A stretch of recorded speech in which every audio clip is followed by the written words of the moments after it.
12 heures seulement après l'arrestation officielle de Rick Harrison, le star de Pawn Stars, soupçonné d'implication dans des affaires de blanchiment d'argent et de trafic d'objets d'art. Une vidéo inattendue a fait surface sur les réseaux sociaux. Sans prévenir, sans source claire, elle s'est propagée sur toutes les plateformes comme une bombe médiatique en moins d'une heure. Ce clip de 6 minutes, prétendument filmé par les caméras de sécurité de la résidence privée de Rick à Las Vegas, a tout changé. Non pas parce qu'il contenait de la violence ou des actes manifestement illégaux, mais à cause des détails effrayants et inexplicables qu'il révélait. Rick, Saul, entra dans la cuisine au milieu de la nuit, ouvrit le passage secret sous le carrelage, un élément absent des plans connus de la maison, et disparut pendant près d'une heure. Il réapparut plus tard, tenant une boîte recouverte d'un tissu noir. Puis, le flux de la caméra vacilla soudainement, avant que l'écran ne devienne blanc. C'est cette même vidéo qui a incité le FBI à fouiller l'ensemble du système et à verrouiller tous les dossiers relatifs à Rick. Cette action rapide a suscité de nombreuses interrogations. Pourquoi les autorités ont-elles réagi si rapidement lorsque la vidéo a été rendue publique? Que cache-t-on exactement? Plongeons dans le mystère.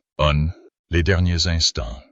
Pendant des années, la demeure privée de Rick Harrison à Las Vegas a été perçue comme un havre de paix, loin des projecteurs de l'émission de télé-réalité Pawn Stars. Située dans un quartier huppé, la demeure servait non seulement de lieu de vie, mais aussi de lieu de stockage pour des antiquités de valeur, dont des objets jamais présentés à la télévision. Cependant, le 4 mars, l'attention du public et des médias s'est soudainement portée sur la demeure, après une perquisition de grande envergure du FBI, assortie d'un mandat de saisie de tous les appareils électroniques et données de sécurité de la propriété.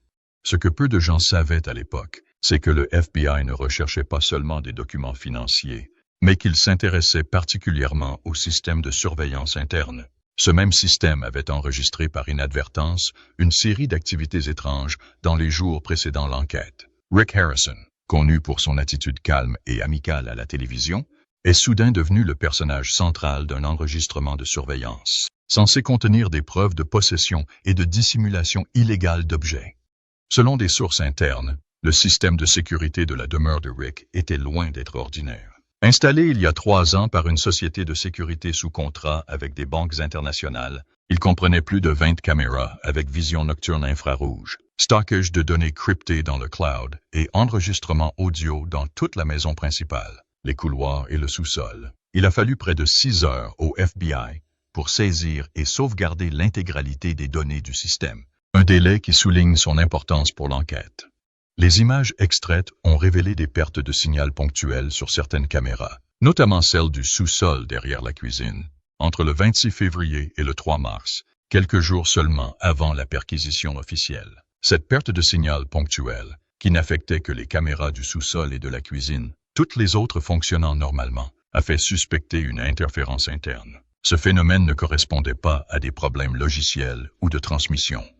Les évaluations préliminaires suggéraient l'utilisation d'un brouilleur de signal à courte portée, capable de perturber les signaux dans un rayon de 5 à 10 mètres sans impacter le système global. Plus révélateur encore, une caméra placée près de l'escalier du sous-sol a filmé un moment, le 1 mars à 1h37, où Rick Harrison a accueilli un homme non identifié, non enregistré et anonyme. Dans la maison, dans la vidéo, Rick, en pyjama et téléphone satellite à la main, a ouvert brusquement la porte arrière pour accueillir le visiteur en silence, sans échanger un mot.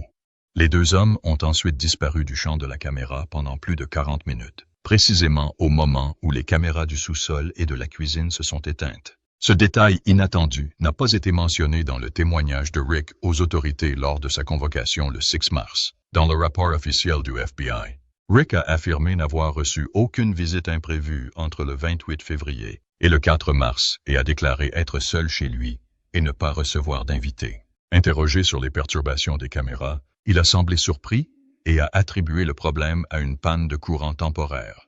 Cependant, lorsque le FBI a présenté la vidéo le montrant ouvrir la porte la nuit, l'expression de Rick a été décrite comme étant surprise, mais non paniquée. Une réaction que les experts en interrogatoire interprètent comme le signe d'une connaissance préalable de la situation.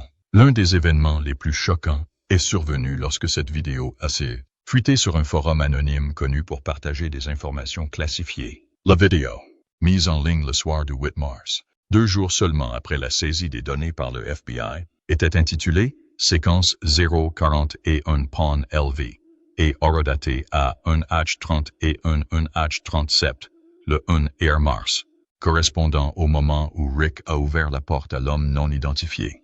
Étrangement, la vidéo est apparue inchangée, sans filigrane, et sa qualité était supérieure à celle habituellement accessible depuis la caméra en direct, ce qui a laissé penser qu'elle n'avait pas fuité depuis les terminaux, mais plutôt depuis un système de sauvegarde secondaire au sein de la salle de contrôle du FBI. L'apparition soudaine de cette vidéo a déclenché un vif débat sur des plateformes comme Reddit, 4chan et YouTube. Nombreux sont ceux qui ont souligné que si le FBI était le seul dépositaire des images originales, l'auteur de la fuite devait être soit un initié, soit une personne disposant d'un accès privilégié à des données classifiées, suggérant qu'il était très proche de l'enquête.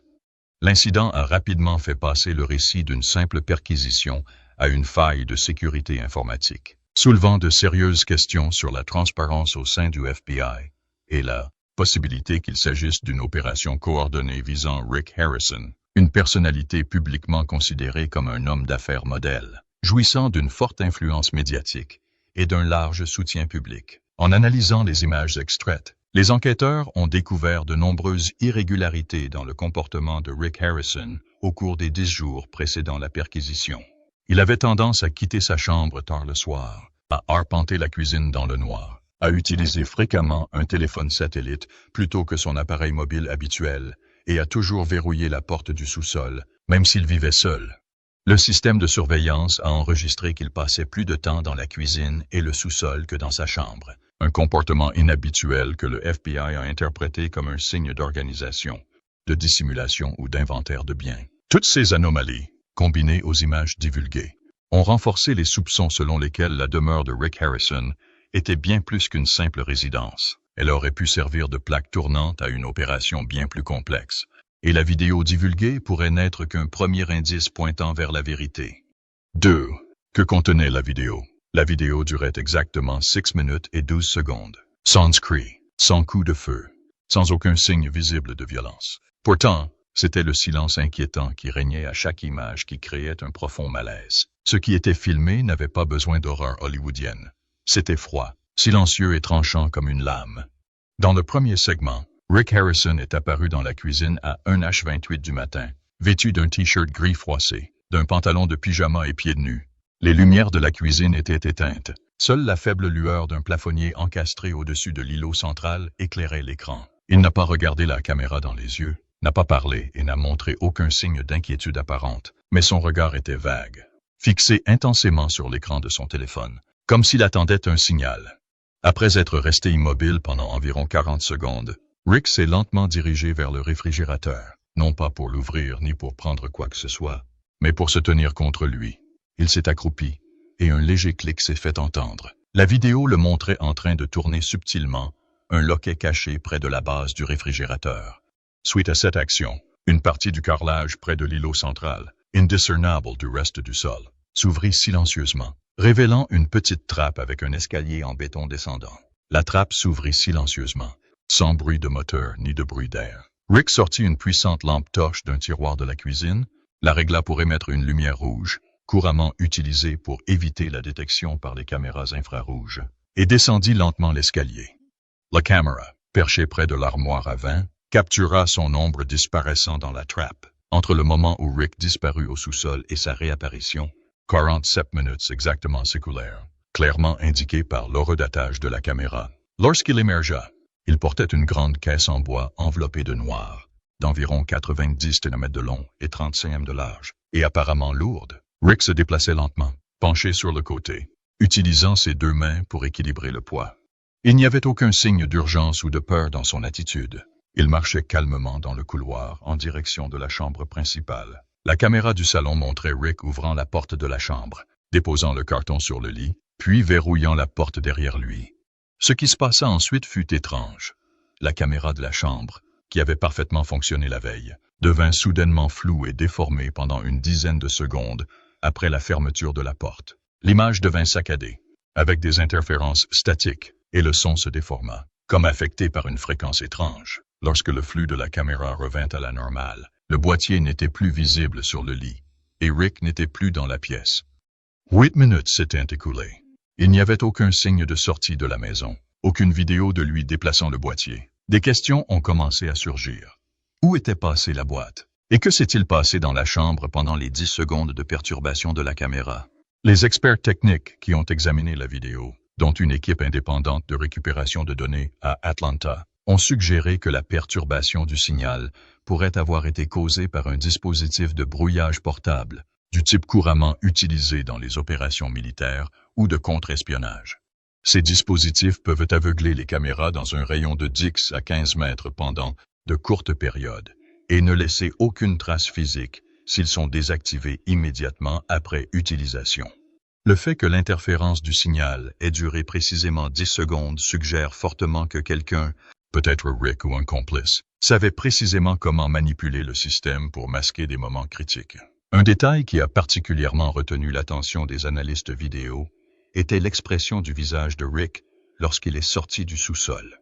Bien qu'il ait conservé une attitude calme, ses yeux, analysés grâce à un logiciel de détection de micro-expression, ont révélé de subtils signes de tension interne, des pupilles légèrement dilatées et un bref serrement des épaules lorsqu'il a soulevé la boîte. Ce n'était pas de la peur, mais l'expression d'une personne sous pression ou stressée, totalement différente de l'image confiante, bavarde et pleine d'humour qu'il affichait à la télévision.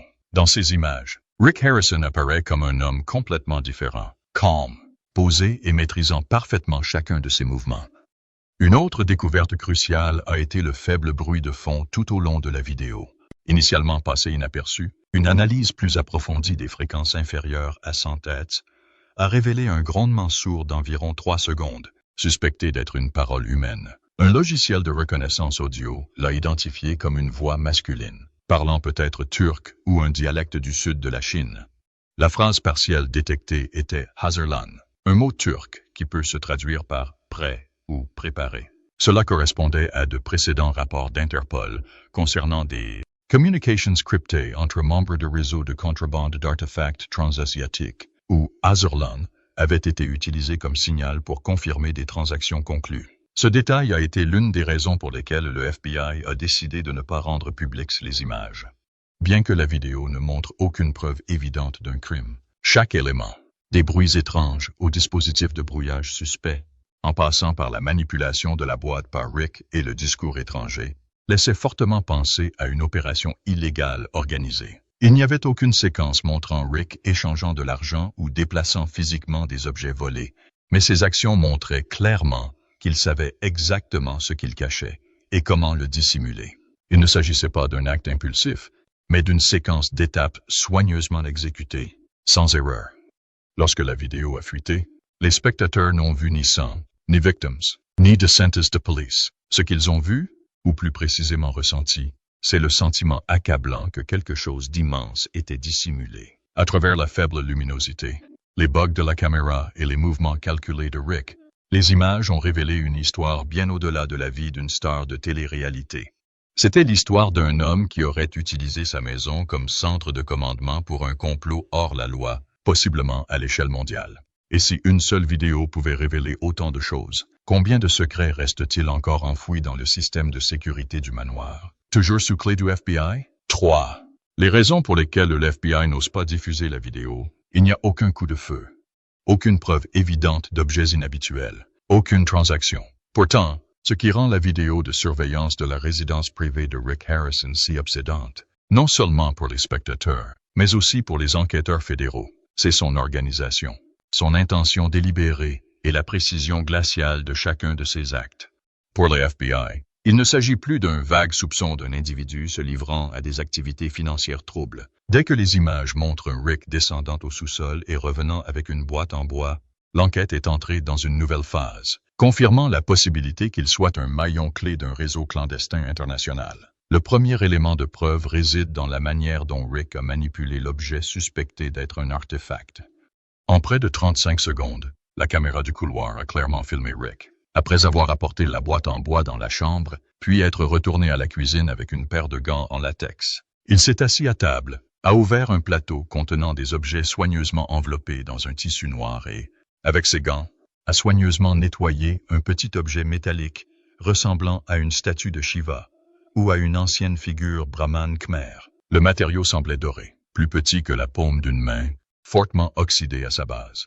Les experts en conservation qui ont examiné ces images, sans parvenir à une identification définitive, ont constaté que l'objet présente des caractéristiques similaires à celles des artefacts signalés comme disparus du temple Prasat Priya Vihir, au Cambodge, en 2006. S'il s'agit bien d'un artefact volé, le nettoyer avec des gants ne constitue pas seulement une mesure de préservation, mais aussi un acte délibéré visant à effacer les traces d'ADN, les empreintes digitales ou les résidus de terre d'origine. Une méthode généralement associée aux opérations de contrebande professionnelle. Cela pose un problème juridique sérieux. Si Rick n'avait pas été au courant, il n'aurait pas manipulé l'objet de cette manière. Mais s'il savait, et qu'il a conservé et manipulé ces objets, il ne s'agit plus d'une possession inconsciente de contrebande, mais d'une dissimulation intentionnelle. Autrement dit, il sait, mais agit. À cela s'ajoute l'utilisation de dispositifs de communication intraçables. Dans la deuxième vidéo, divulguée 4 jours après la première, on voit Rick téléphoner dans le garage, vers 3 heures du matin. L'appareil qu'il tient n'est pas un smartphone standard, mais un téléphone satellite, probablement de marque Thuraya ou Iridium, des modèles couramment utilisés lors d'opérations militaires ou dans les zones sans couverture réseau mobile.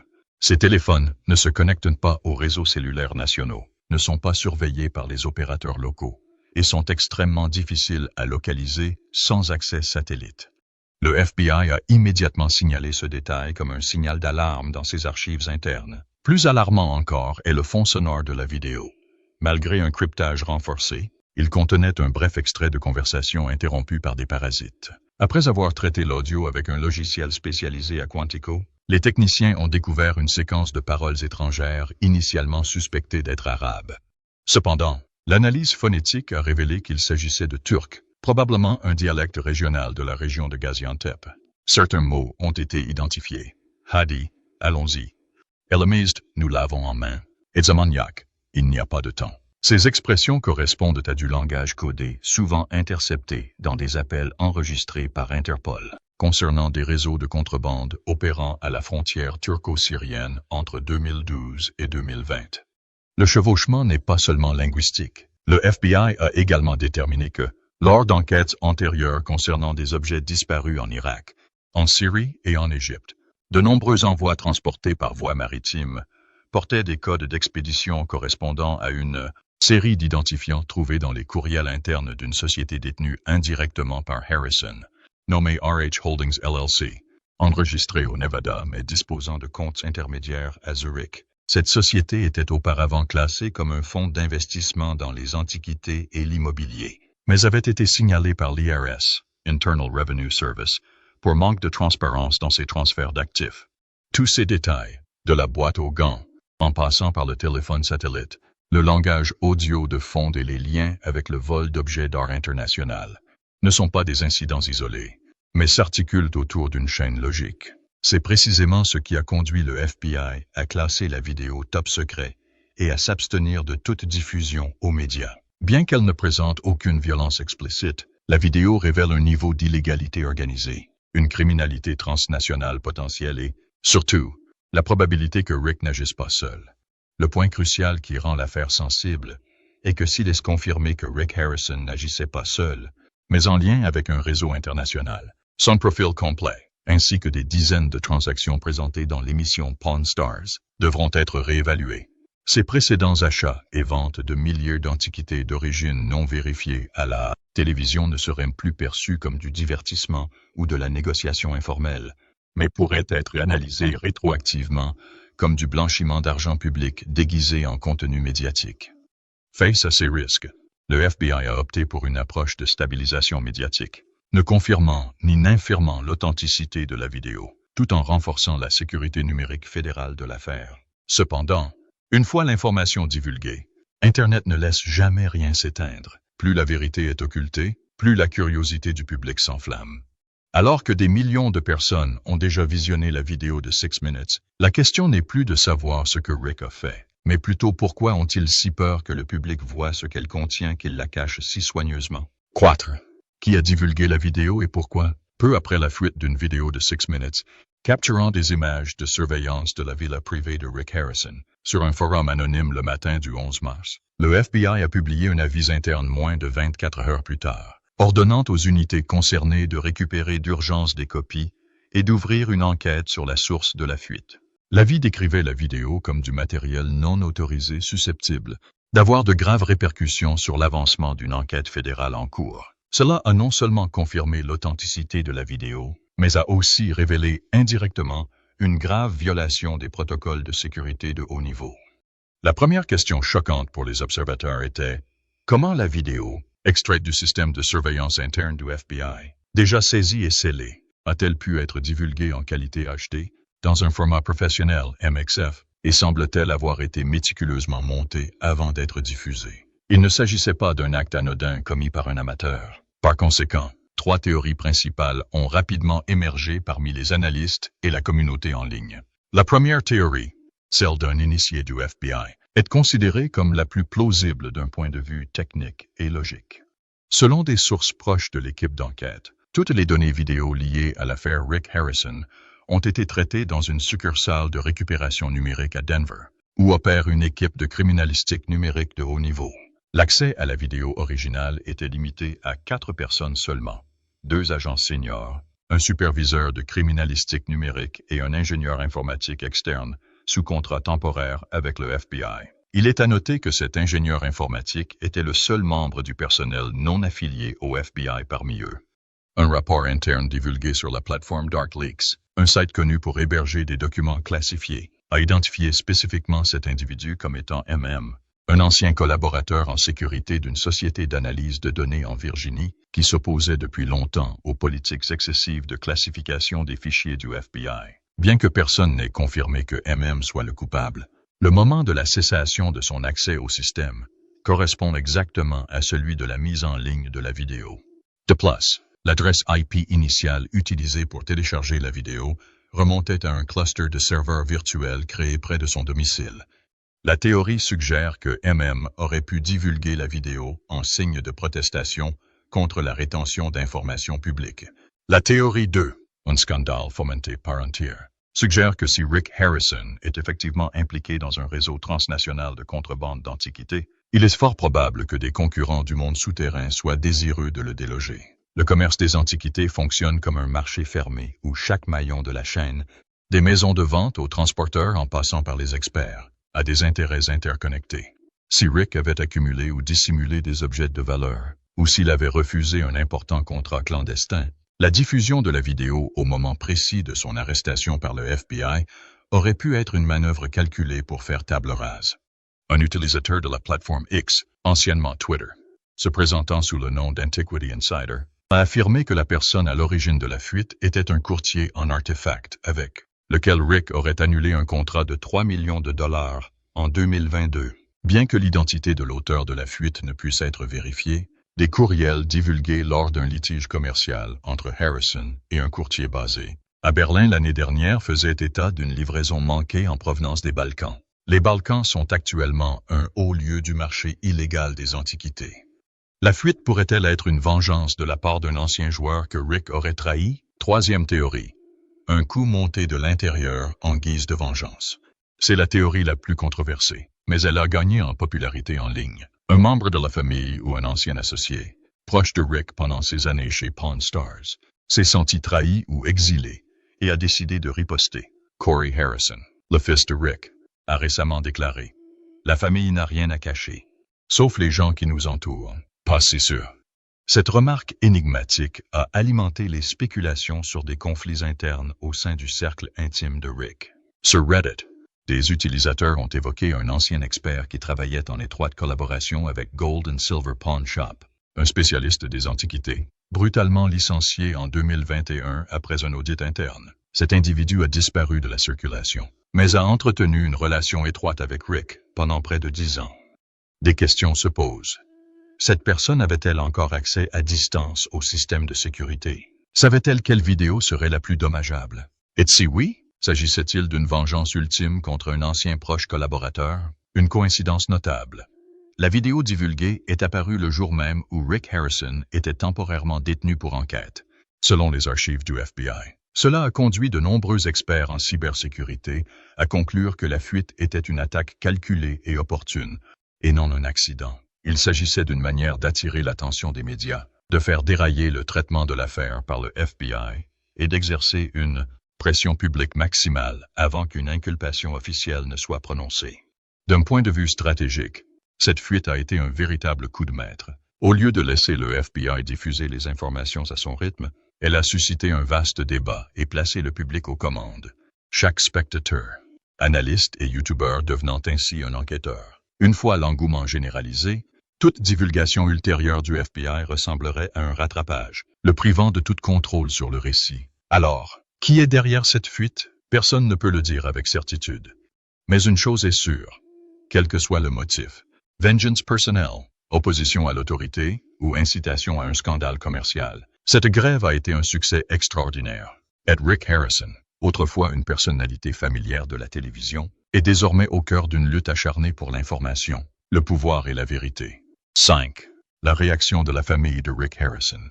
Après la fuite et la diffusion virale sur les réseaux sociaux d'images de surveillance de la résidence privée de Rick Harrison, les médias se sont rués sur ses proches pour obtenir des réponses.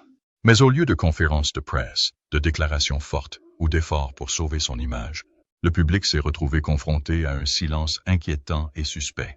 Corey Harrison, fils aîné de Rick et partenaire de plusieurs centaines d'épisodes de Pawn Stars, n'a émis qu'un bref commentaire lorsqu'il a été interpellé par les journalistes. Attendez les avocats. Aucune défense, aucun déni, aucune justification. Une seule phrase a figé l'information concernant la famille. Cela a soulevé de nombreuses questions. La famille ignorait-elle vraiment ce qui s'était passé au sous-sol? Ou savait-elle tout et cherchait-elle simplement à limiter les dégâts en maîtrisant ses propos? Brett Hovland, avocat de la famille et expert en gestion de crise, a déclaré lors d'une conférence de presse à huis clos à Las Vegas que les images ne reflétaient pas le contexte complet et faisaient partie d'une opération orchestrée visant à diffamer Rick Harrison et sa famille. Il a toutefois refusé de fournir davantage de détails sur le contenu de la vidéo ou sur la stratégie juridique de la famille. Interrogé sur l'intention de la famille de poursuivre les responsables de la fuite, Hovland a répondu « Nous n'excluons aucune possibilité.